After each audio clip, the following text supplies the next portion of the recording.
कर्मफल सबको मिलता है। बेटा बनकर, बेटी बनकर, दामाद बनकर और बहू बनकर। कौन आता है जिसका तुम्हारे साथ कर्मों का लेना देना होता है। लेना देना नहीं होगा तो नहीं आएगा।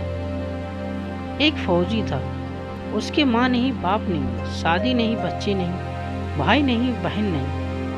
अकेला ही कमा कमा के फौज में जमा करता जा रहा था। तो थोड़े दिन में एक सेठ जी जो फौज में माल सप्लाई करते थे, उनसे उनका परिचय हो गया और दोस्ती हो गई।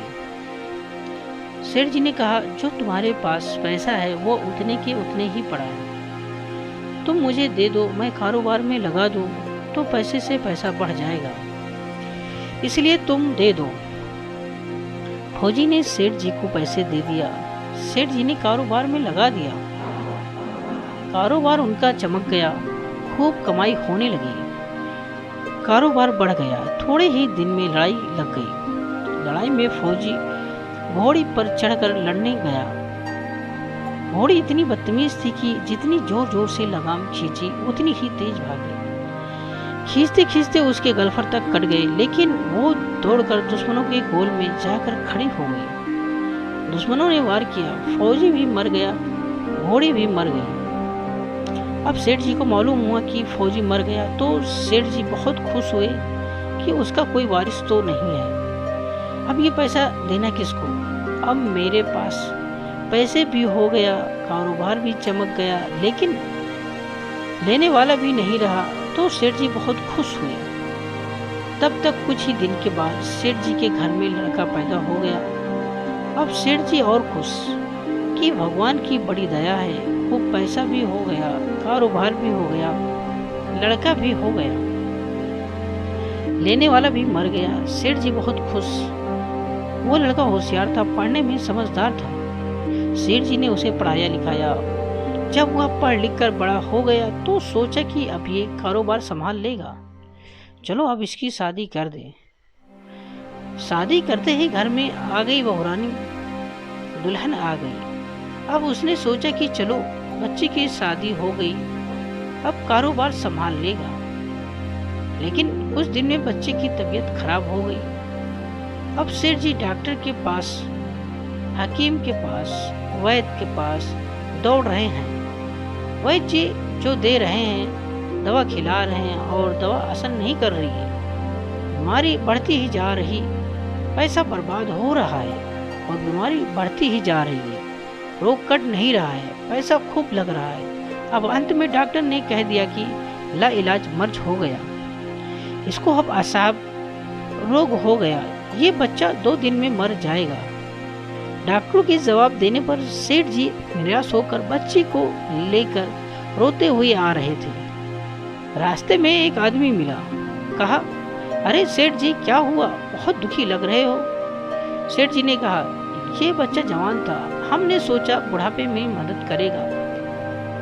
अब ये बीमार हो गया, शादी होते ही हमने इसके लिए खूब पैसा लगा दिया, जिसने जितना मांगा उतना दिया, लेकिन आज डॉक्टरों ने जवाब दे दिया अब ये बचेगा नहीं, आशात रोग हो गया, ला इलाज मर्ज है, अब ले जाओ घर, 2 दिन में मर जाएगा। आदमी ने कहा, अरे सेठ जी तुम क्यों दिल छोड़ रहे हो, मेरे पड़ोस में वैद्य जी दवा देते हैं, 2 आने की पुड़िया खाकर मुर्दा भी उठकर खड़ा हो जाता है, जल्दी से तुम वैद्य जी की दवा ले आओ। सेठ जी दौड़कर गए, 2 आने की पुड़िया ले आए और पैसा दे दिया। पुड़िया ले आए, बच्चे को खिलाई, बच्चा पुड़िया खाते ही मर गया। अब सेठ जी रो रहे हैं, सेठानी भी रो रही हैं और घर में बहुरानी और पूरा गांव भी रो रहा है। गांव में शोर मच गया कि बहुरानी सेठ की कमर जवानी में टूट गई। सब लोग रो रहे हैं। तब तक एक महात्मा जी आ गए। उन्होंने कहा, भाई क्यों रोना धोना। लोग बोले, इस सेठ का एक ही जवान लड़का था, वो भी मर गया, इसलिए सब लोग रो रहे हैं, सब दुखी हो रहे हैं। महात्मा बोले, सेठ जी रोना क्यों। सेठ बोला, महाराज जिसका जवान बेटा मर जाए वो रोएगा नहीं तो क्या करेगा। महात्मा बोले, तो आपको क्यों रोना। सेठ बोला, मेरा बेटा मरा तो और किसको रोना। महात्मा जी बोले, और उस दिन तो आप बड़े खुश थे। सेठ ने कहा, किस दिन। महात्मा जी बोले, फौजी ने जिस दिन पैसा दिया था। सेठ ने कहा, हाँ, कारोबार के लिए पैसा मिला था तो खुशी तो थी। महात्मा जी बोले, और उस दिन तो आपकी खुशी का ठिकाना ही नहीं था। सेठ ने कहा, किस दिन?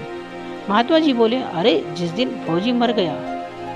सोचा कि अब तो पैसा भी नहीं देना पड़ेगा, माल बहुत हो गया, कारोबार खूब चमक गया, अब देना भी नहीं पड़ेगा। बहुत खुश थे। सेठ ने कहा, हाँ महाराज, खुश तो था। महात्मा जी बोले, और उस दिन तो आपकी खुशी का ठिकाना ही नहीं था, पता नहीं कितनी मिठाइयाँ बढ़ गई। सेठ जी ने कहा, किस दिन? महात्मा जी बोले, अरे जिस दिन लड़का पैदा हुआ था।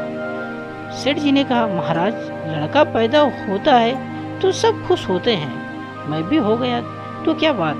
महात्मा जी बोले, उस दिन तो खुशी से आपके पैर जमीन पर नहीं पड़ते थे। सेठ ने कहा, किस दिन? महात्मा जी बोले, अरे जिस दिन बेटा ब्याहने जा रहे थे। सेठ जी ने कहा, महाराज, बेटा ब्याहने जाता है तो हर आदमी खुश होता है, तो मैं भी खुश हो गया। महात्मा जी बोले, तो जब इतनी बार खुश हो गए तो जरा सी बात के लिए रो क्यों रहे हो? सेठ जी ने कहा, महाराज, ये जरा सी बात है, जवान बेटा मर गया, ये जरा सी बात है। महात्मा जी बोले, अरे सेठ जी, वही फौजी पैसा लेने के लिए बेटा बनकर आ गया। पढ़ने में, लिखने में, खाने में, पहनने में और शौक में, श्रृंगार में जितना लगाना था लगाया, शादी ब्याह में सब लग गया, और ब्याज दर ब्याज लगाकर डॉक्टरों को दिलवा दिया। अब जब 2 आने पैसे बच गए, वो भी वैद्य जी को दिलवा दिया और पुड़िया खाकर चल दिया। अब कर्मों का लेना देना पूरा हुआ। सेठ जी ने कहा, हमारे साथ तो कर्मों का लेन देन था, चलो हमारे साथ तो जो हुआ सो हुआ, लेकिन वो जवान बहुरानी घर में रो रही है। जवानी में उसको धोखा देकर विधवा बनाकर चला गया। उसका क्या जुर्म था कि उसके साथ ऐसा गुनाह किया? महात्मा जी बोले, यह वही घड़ी है जिसने जवानी में उसको धोखा दिया, इसने भी जवानी में उसको धोखा दे दिया। वैद्य ने कहा, शास्त्र व पुराणों के साथ साथ सभी साधु संतों का कहना है कि यह संसार कर्मों का लेखा जोखा है। इसमें जो जीव चैतन्य है वो समझदारी से भवसागर पार हो जाएगा। दोस्तों, आशा करते हैं ये कहानी सुन के आप सबको जरूर अच्छी लगी होगी। अच्छी लगी तो हमारे चैनल को लाइक और सब्सक्राइब जरूर करें और बेल नोटिफिकेशन को ऑन कर दीजिए ताकि अगली कहानी की वीडियो आप तक तुरंत पहुंचे। पूरी कहानी सुनने के लिए आप सबका बहुत बहुत धन्यवाद। आप सबको ये कहानी कैसी लगी कमेंट में ज़रूर बताएं।